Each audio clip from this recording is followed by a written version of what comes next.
Do Senhor Jesus Cristo.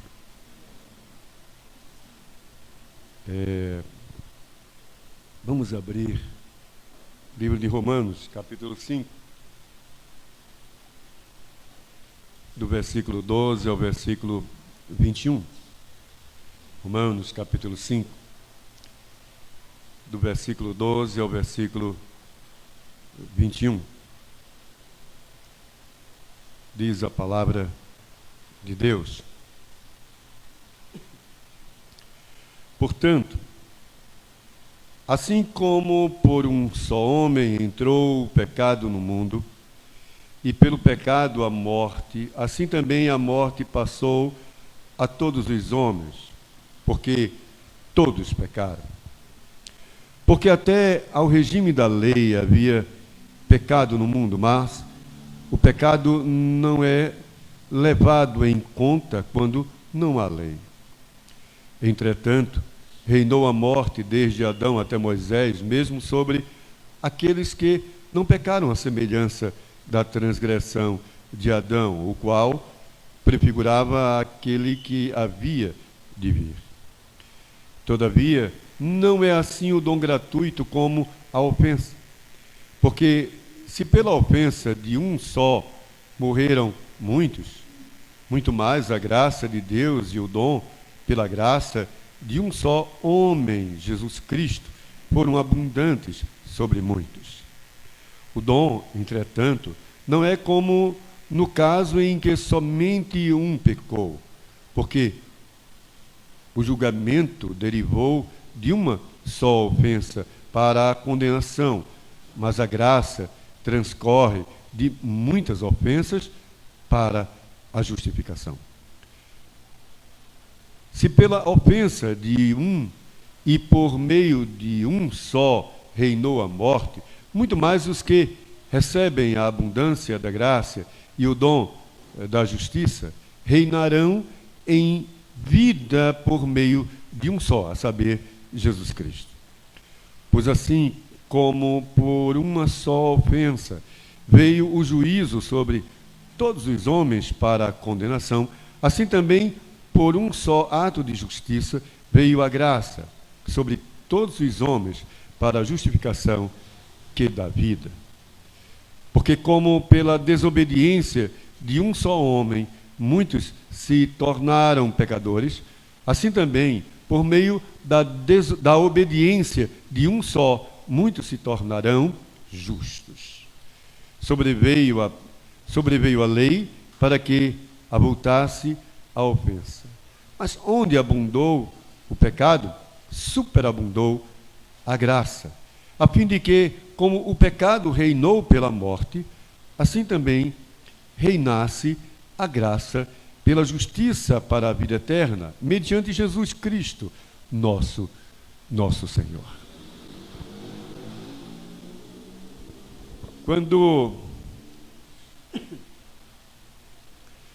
Quando nós refletíamos no texto e pensávamos com o Senhor,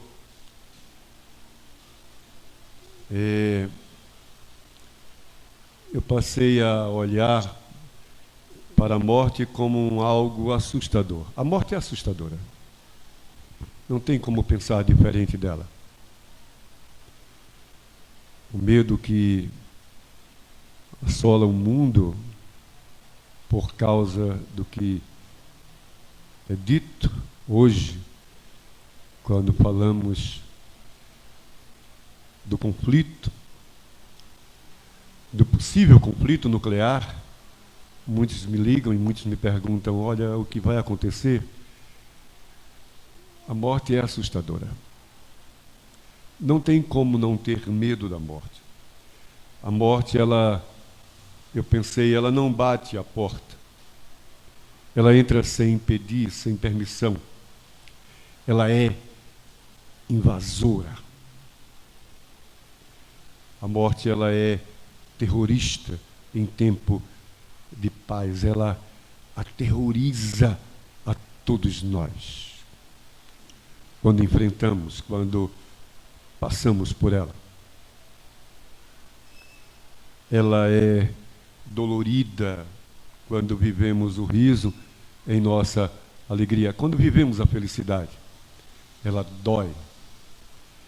Ela é doente, ela inflama o indivíduo, os parceiros, o amigo, a família, a parentela.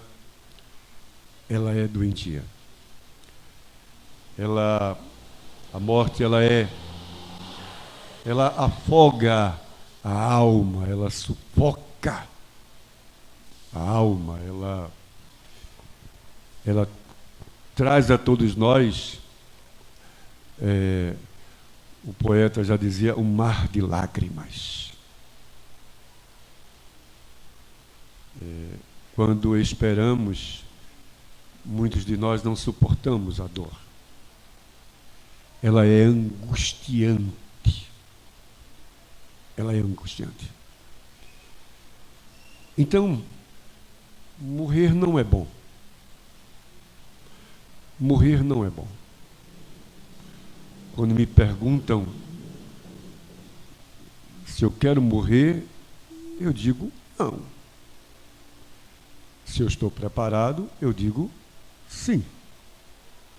Mas eu não quero. Não tem como querer morrer. Não tem esta coisa de dizer, olha, eu quero ir agora e vou. Eu quero ir agora porque nós estamos preparados, mas eu vou, não é lógico, não é racional. E não é teológico, religioso, ou o que queira você colocar aqui. Porque morrer não é bom. A morte, ela desfigura o belo. A nossa vida bela, ela desfigura, ela torna a vida algo feio e frio. Então, ela não é bom. A morte, ela mancha nossa história. Desculpem. Ela mancha nossa história. A história dos nossos sonhos, os nossos projetos, os nossos planos. Ela torna a vida algo tosco, algo grosseiro, insuportável de viver. A morte, ela ofusca o brilho da vida, ela torna a vida algo opaco, desconecto, sem sentido. Então, ela, tornando essa vida sem sentido, ela tira de nós assim qualquer expectativa e perspectiva. Eu gosto muito de usar estes dois termos sobre o amanhã. Um amanhã feliz, um amanhã de bem. Então, morrer não é bom. Agora vamos transferir tudo isso que eu falei para a morte espiritual. Porque morrer no nosso físico, perder a vida,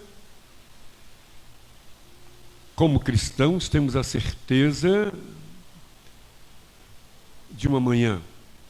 Quando lemos a Bíblia, nos dá a certeza de um amanhã eterno. Mas e quando não há esta certeza? Quando aplicamos tudo o que eu disse à morte espiritual. Porque o Paulo está aqui falando desta morte de quebra de relação com Deus, desta morte que vai além do nosso estado físico finito. Tanto é que ele diz lá no final do texto, ele finaliza falando sobre a vida eterna. Então vai muito além dessa vida. Quando pensarmos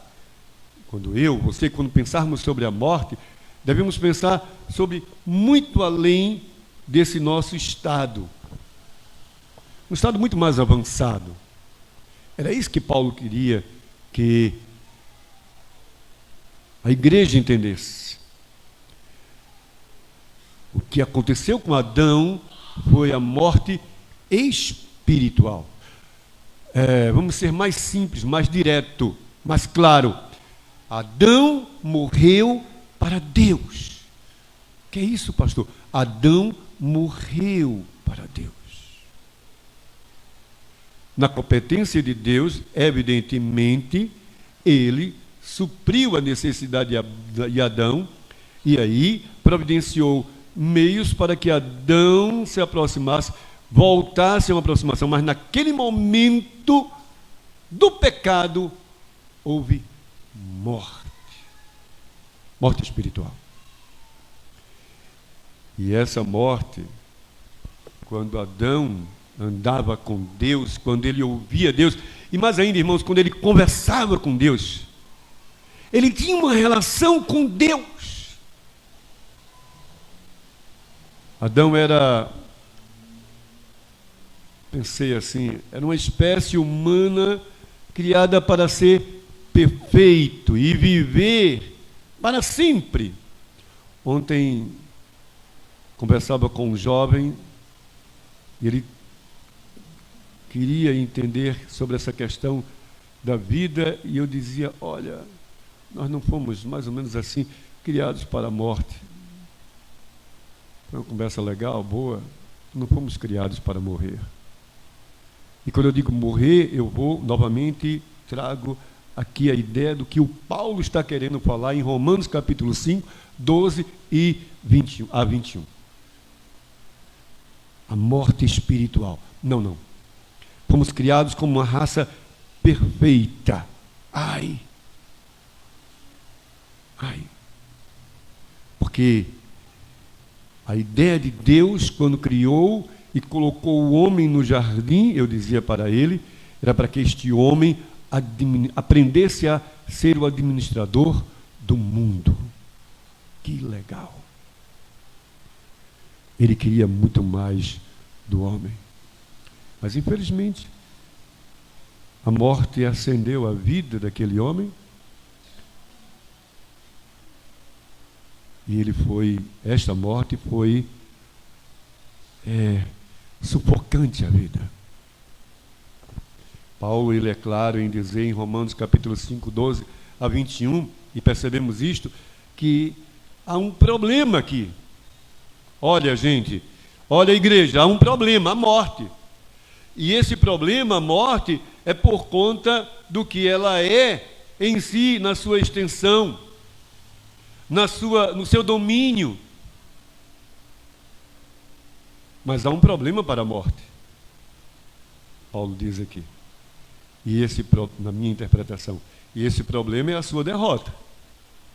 O tanto que ela cresce, ela foi ascendente, veremos isto lá, diz isto no texto, ela de um passou para todos, porém, também, de todos, agora por um, veio a sua derrota. Que profundidade de Paulo em escrever Romanos capítulo 5, versículo 12 a 21. Então a morte, vamos tentar ser novamente simples e direto, claro. A morte, Paulo tenta dizer aqui, do mesmo jeito que ela ascendeu, do mesmo jeito que ela cresceu, do mesmo jeito que ela foi crescendo até dominar a todos, esta mesma morte morre. A mesma morte opressora, avassaladora à humanidade que Deus criou para ser perfeita, Paulo diz aqui, essa mesma morte morre.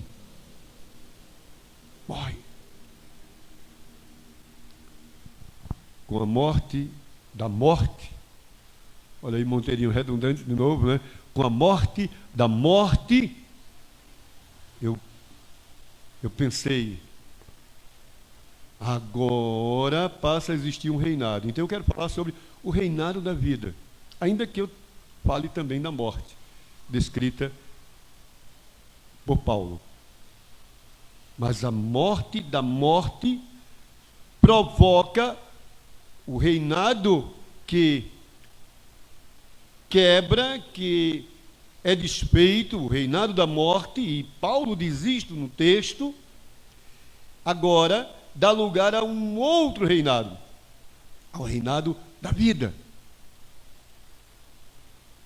Por isso que não tenho que temer. Não tenho que temer o amanhã eterno com Deus. Paulo queria que entendêssemos isto como igreja. Porque a morte morreu. O reinado da vida, falando sobre isto em Romanos capítulo 5, do versículo 12 ao versículo 21, podemos ver que, para entender essa ideia, é indicado por Paulo, ele nos dá duas lições, ele nos dá dois aprendizados. Poderíamos aqui criar tantos outros, mas pelo menos dois eu quero tratar com os irmãos. O primeiro deles é que o pecado, e é preciso entender isto quando lemos Romanos capítulo 5, 12 a 21, o pecado foi o caminho da entrada da morte. Por isso que era um problema, e por isso que ele trata como um problema, e por isso que ele indica que é um grande problema para a humanidade. Um grande problema, porque o pecado foi o caminho de entrada para a morte. A morte veio porque o pecado passou a existir. É a primeira indicação de Paulo a que possa a igreja aprender sobre dentro desse texto. E é preciso sair daqui, por mais que você já tenha entendimento e conhecimento, mas que saia... eu tinha um amigo que ele dizia sempre assim no sertão: a gente tem que sair aprendido. Bom, tá, porque é aprendido, pastor. Eu digo, tá. Ou seja, ele queria dizer, tem que sair conhecendo. Era essa a ideia que ele queria dizer. É preciso sair conhecendo. Conhecer. Entender. E Paulo queria que a igreja entendesse isto, que o pecado foi o caminho de entrada da morte. E ele começa a dizer, lá no texto, no versículo 12, ele diz assim: por um só homem entrou o pecado no mundo, e pelo pecado a morte. Vamos pensar, irmãos, sobre esta doutrina. A morte, como problema, é destruidora à vida. Mas ela é destruidora à vida, lógico, a morte tem que ser destruidora à vida, mas por causa de um objeto que se chama pecado, danoso ao indivíduo em si, mas danoso à família, danoso ao homem em suas amizades. O pecado é danoso. O pecado causa danos. E ele precisa ser vencido, é evidente. E quando ele não é vencido, como foi no caso de Adão, ele causou danos à vida de Adão, e não somente à vida de Adão, mas a toda a sua relação com o que haveria de vir após Adão, que era a humanidade. A humanidade. O grande problema, a vida reinante em seu poder, chama-se morte. Porém, falando dela, que foi predito por Deus, o pecado que leva a morte a reinar, este pecado literalmente matou a humanidade. E a humanidade precisa conhecer isto. Se nós, como igreja, precisamos, a humanidade precisa conhecer muito mais. Que o pecado está matando a humanidade. Matou, eu não sei, diz um ditado popular, eu não sei se é dito aqui, matou, matado. É a morte morrida. É dito aqui também? É? Não, nunca, né? Lá na minha terrinha, às vezes a gente diz isso. Morte morrida, matou, matado. É, Cid, tu sabe? Mais ou menos isso, né? Matou, matado, morte morrida. Foi isso que o pecado fez com a humanidade. E é isso que o pecado está fazendo na humanidade, na vida do homem. E Paulo queria que a igreja entendesse isto. O grande problema que é o pecado, porta de entrada à morte. Quando lemos pelo pecado veio a morte, podemos entender que este caminho de entrada à morte veio com destruição. E ele diz no versículo 14: o mesmo sobre aqueles que não pecaram. Ou seja, não apenas o homem em si, pecador, Adão, mas todos quantos não pecaram à semelhança da transgressão, também morreram. Não apenas o homem Adão, mas todos quantos passaram a viver pós-Adão, chamando de humanidade, vieram à morte, vieram a morrer. E ele diz assim, sobre essa questão, no versículo 16, que a decisão de julgar a ofensa, ela foi baseada no entendimento que a derivação do que foi derivado, como resultante do desvio da ação. Ou seja, olha, houve um julgamento, e não tinha como mudar o juízo, porque houve uma ofensa, houve um erro. O pecado é a ofensa, o pecado é o erro. Então não tinha do que reclamar. Porque nesse juízo, neste julgamento, o resultado seria a condenação. E ele diz isto. Condenado. Não tem como mudar. Não tinha como mudar. Se há um erro, há uma condenação. Mas vamos dar um jeitinho. Não tem jeitinho. Não tem jeitinho. Porque o pecado condenatório leva à morte. O pecado, sem uma mudança, sem uma transformação de vida, o resultado é a morte. E pior, bem pior do que ir para o inferno, porque o inferno é pouco. Porque esse pecado condenatório, diz lá em Apocalipse, que o próprio inferno será jogado juntamente com aqueles que pecam e não há conversão no lago de fogo. Essa é a condenação. Mas vamos dar um jeitinho, trazer uma oferta, quem sabe, criar uma cesta básica, vamos... Não, Adão. Vamos dar um jeitinho, vamos amar mais a mulher, vamos, quem sabe. Não, Adão. Não, Adão. Não, homem, não, mulher. Porque há uma condenação. Há um juízo. Morte. Morte.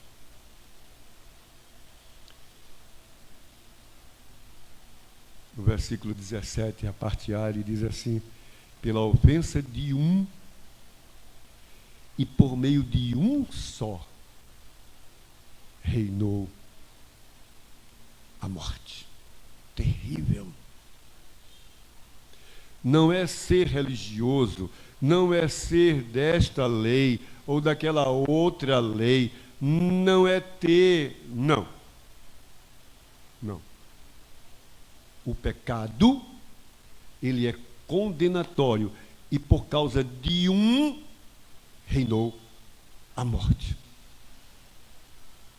Em Adão, a humanidade que viria a ser procriada a partir dele, passa pelo veredito do Senhor a ser condenado. Toda a humanidade estava como está hoje, sob o jugo da morte.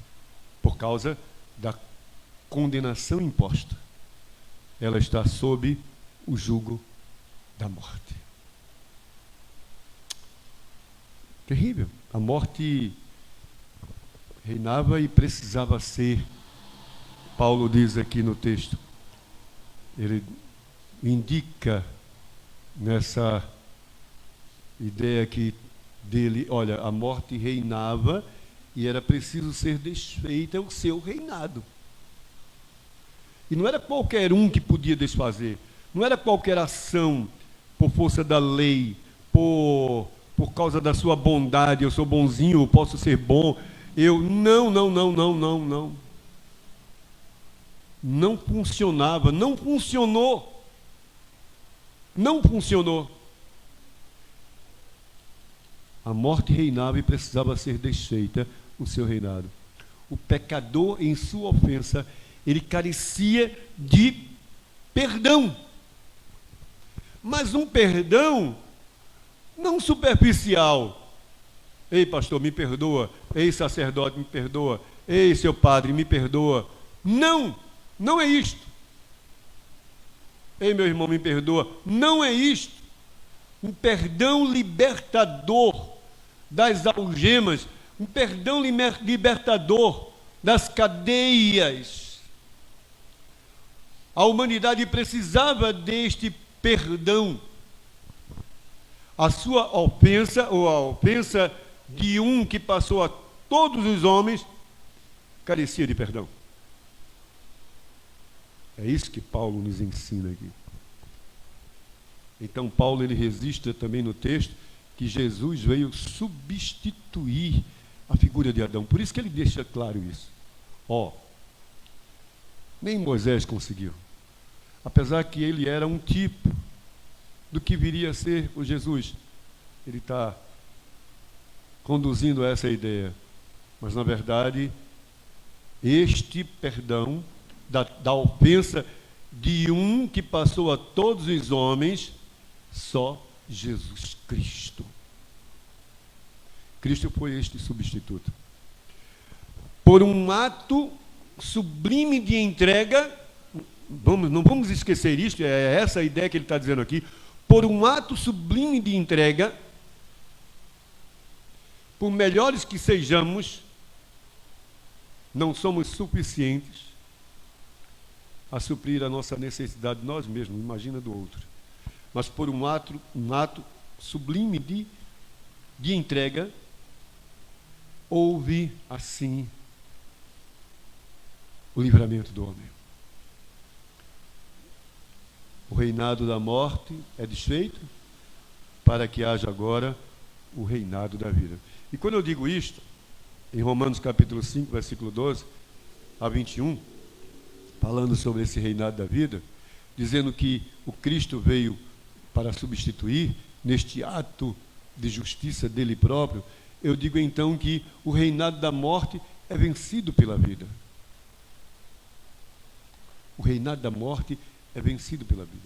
Diz o versículo 17, agora na parte B, os que recebem a abundância da graça e o dom da justiça reinarão em vida por meio de um só, a saber, Jesus Cristo. Irmãos, graça abundante e justiça doada. Ele, por sua graça, pelo seu favor, pelo seu querer, sem merecimento algum do homem, ele passa a trazer este dom da justiça, esta doação divina dele, para suprir essa necessidade que o homem tinha por ser um homem condenado, por ser uma humanidade condenada. Mas o eleito está salvo de todo jeito. Não, ele precisa se converter. Não é que ele não vá ser... São coisas que a gente precisa entender. Não significa que o eleito não vai se converter, ele vai se converter. Mas enquanto a igreja não fizer o seu papel evangelizador, enquanto nós não fizermos o nosso papel de testemunhas deste evangelho, o eleito está lá fora, condenado. Mas é eleito, mas está condenado. Todos.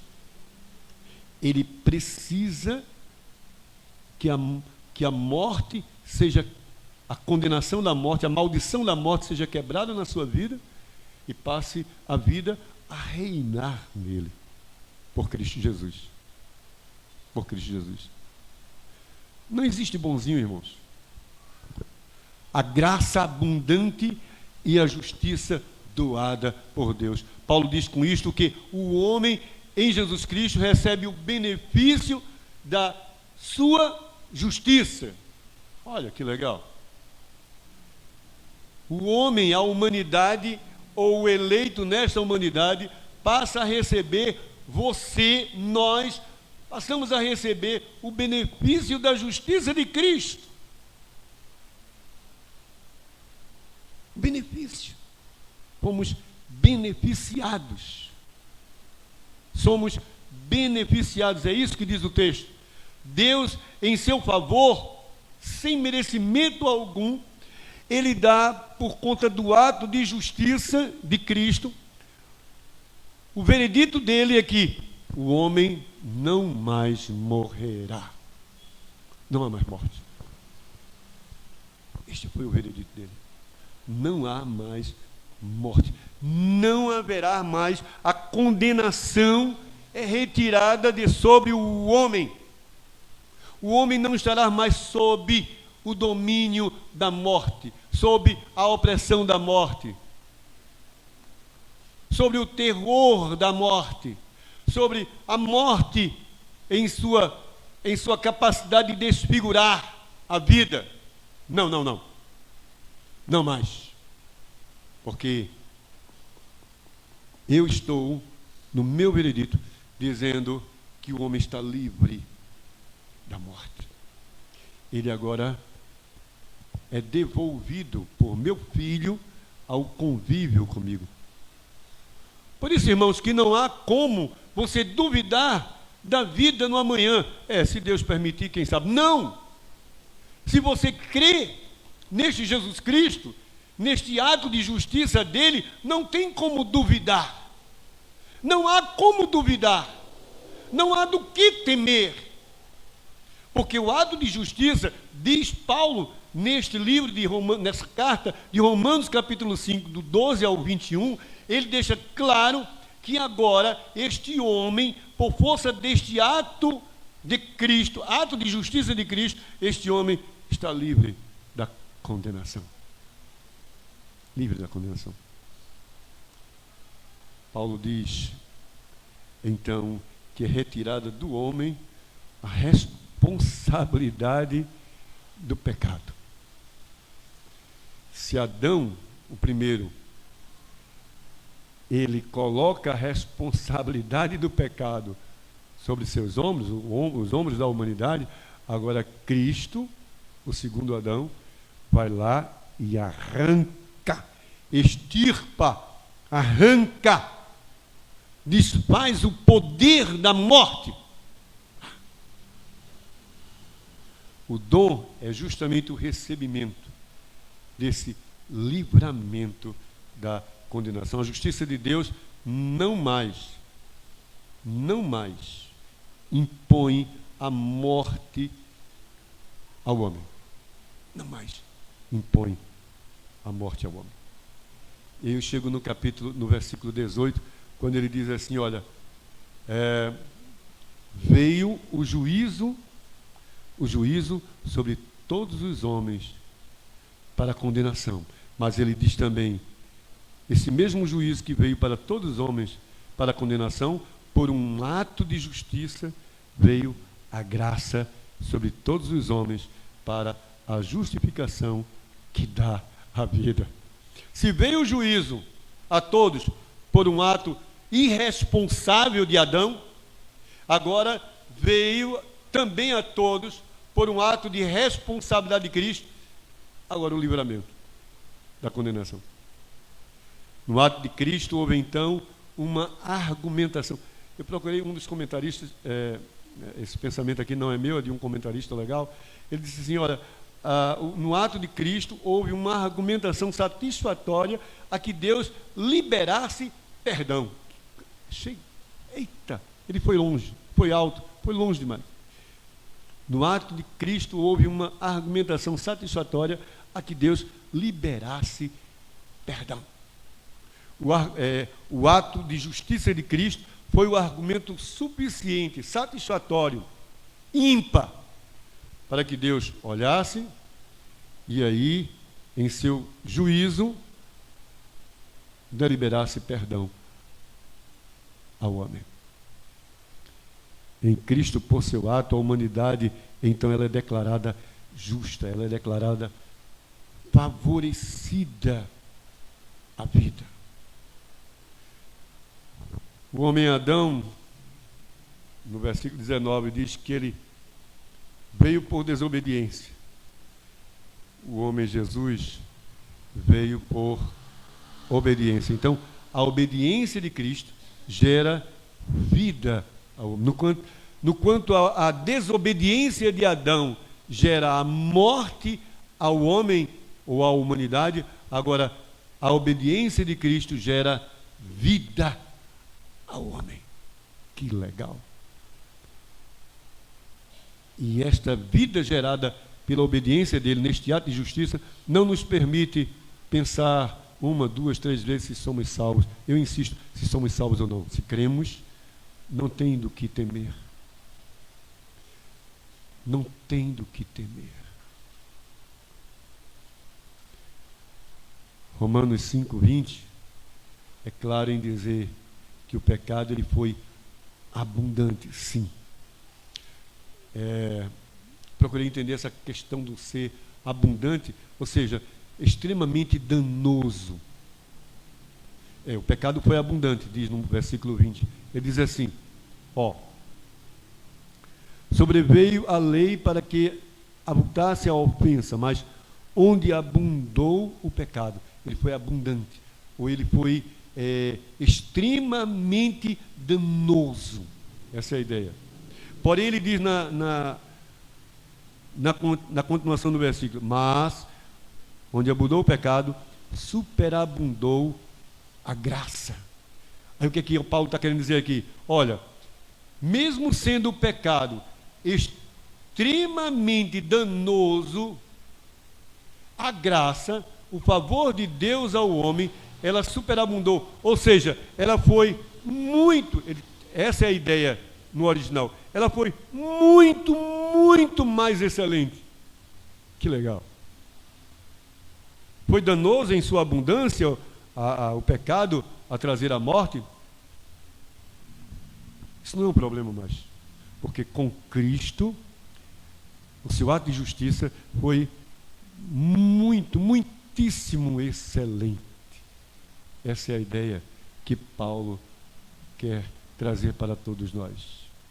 Aí ele finaliza dizendo no versículo 21, para que assim, neste ato, reinasse a graça pela justiça para a vida eterna. Para a vida eterna. Então, amados, por que ter medo do amanhã eterno com Deus? Aqui estaremos participando da ceia do Senhor. Eu não sei se eu posso participar, a não ser que você não tenha feito ainda sua confissão, seu batismo, seja membro comungante de alguma igreja, como exige a lei. E eu nem tenho esse poder de lhe proibir de participar, nem nenhum dos presbíteros. Mas o peso do erro, danoso, por pior que seja, do pecado, é isto que pode te impedir, ainda que você seja membro. Mas esse mesmo peso danoso, esta abundância do pecado, a minha, a tua, a nossa vida, quando refletimos sobre isto, quando pensamos sobre isto, e quando nessa nossa reflexão percebemos muito mais do que esse extremo dano do pecado à nossa vida, então começamos a perceber a excelência da graça à nossa vida. Aí é que está. Quando percebemos isto, aí sim, irmãos, é gozo, prazer em dizer: somos de Cristo, somos do Senhor, porque Ele foi completo no seu ato de justiça para nos trazer o perdão, para nos livrar da condenação e trazer o perdão. O que é que eu posso dizer concluindo essa minha reflexão da noite? É que o pecado ele não foi suficientemente mau. Notem bem, o pecado ele não foi suficientemente mau para desfazer o plano de Deus à vida do homem. Não. Por mal que ele seja, ele não foi e nunca será. Sabe por quê, irmãos? Porque a sua destruição por Cristo Jesus não irá, mas já aconteceu quando ele foi morto na cruz do Calvário.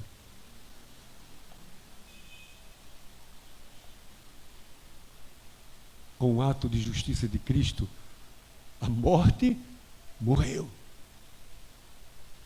A relação quebrada do homem com Deus, esta relação foi refeita, foi reconstruída, e hoje temos neste Cristo, a partir do ato de justiça dele, uma relação de amor, de intimidade. A nossa vida tem sentido. Não é mais aterrorizada pelo medo do amanhã. Cristo, por sua justiça, ele torna a vida reinante. O que é que podemos aplicar? O pecado, ele é destruidor.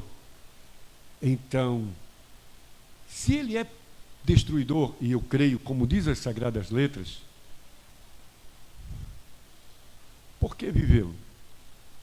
Por que alimentá-lo? Por que honrá-lo? Por que permitir que outros estejam na morte por causa deste pecado? Por que não ajudar a quem ainda não entendeu que viver com o Senhor é melhor do que morrer sem o Senhor? Então é preciso pensar nisso. Mas eu também queria, assim, trazer nessa aplicação, pensando com vocês, é preciso entender que o benefício de Jesus em sua justiça não é apenas estarmos aqui hoje, nem amanhã, ou não é apenas ter sua vida particular no dia a dia, fazer dela o que bem você entender. Legal isso, valeu, mas não é isso. É preciso entender que por causa deste ato de justiça a nossa vida, sabe, temos responsabilidade com esta justiça. Temos responsabilidade com o Senhor, que nos livrou do pecado, perdoando-nos, porque Ele quer que eu, você, sejamos muito mais do que apenas congregados. Que o nosso pensamento vá muito além dessa esfera física, desse mundo finito. Deus, em seu querer, Ele quer mudar a nossa vida de morte, que às vezes nem é a morte espiritual, mas a morte da felicidade em lhe seguir como deveríamos. Ele quer mudar a nossa realidade, sim, também, para nos levar a viver a abundância de vida por Jesus Cristo. Cabe a todos nós pensar o que é a nossa vida. Será que temos vivido como que se a morte para nós já tivesse morrido? Ou se estamos tão sufocados por ela, vencidos por ela, que não conseguimos ver a superabundância da vida, a excelência da vida do Senhor e como um bem a nós mesmos. Então, eu queria que vocês pensassem nisto e pudéssemos mudar. Feche os olhos, meu irmão, minha irmã. O louvor não vem agora. Eu queria que todos pudessem, neste momento, orar. Eu quero que você pense, não sou eu que tenho que te acusar. Eu não tenho esse poder, mas você pode. Então, pensa na gravidade do pecado à tua vida. Pensa nisto, na gravidade do pecado à tua vida. Pensa no dano deste mal que já tanto te causou e ainda está te causando e poderá te causar muito mais. Pensa nesta responsabilidade que pesa nos teus ombros, mas pensa agora, bem melhor e muito mais, na graça do Senhor à tua vida, no ato de justiça de Deus por tua causa, no que Ele fez em Cristo Jesus por tua causa.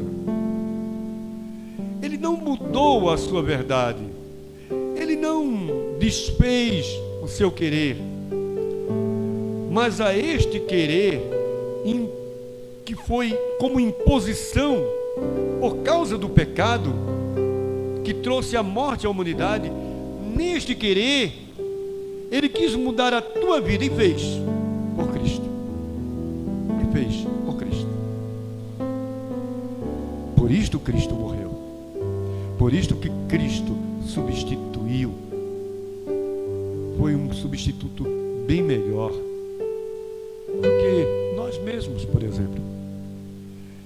Então, meu irmão, pensa em tudo isso e pede perdão a Deus nesta hora do quanto tens sido desobediente ao seu propósito, aos seus planos, aos seus projetos para com você, porque quando Ele te salvou foi para muito mais do que ser um congregado de uma igreja.